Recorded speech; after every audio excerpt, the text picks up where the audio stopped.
Wish you very very happy birthday Monika Kumari. जियो आप हजारों साल। बर्थ डेट 7 अप्रैल।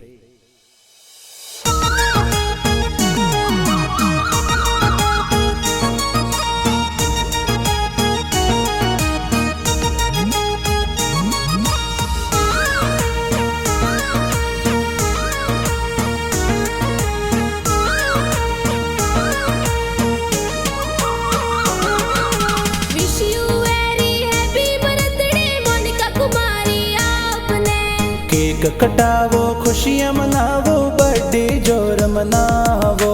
सुतार दोरी जाती गई जे मडवला गाव प्यारो।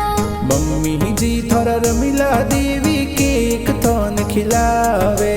बड़ा पापा जी मप्पा जी सुख जी केक थोन खिलावे।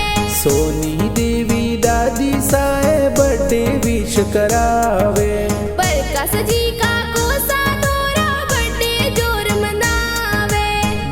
जशोदा परी दिए बहन गिफ्ट देवे।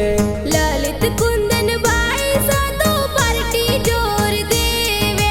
मकारम जी नानो सा बबू देवी ननी सा कही जे। लक्ष्मण जी जयंती लाल जी मामू सा गिफ्ट देवे।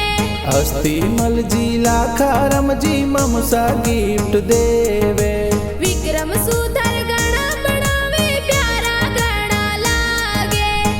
विनोद सुथार गाना लिखे प्यारा घना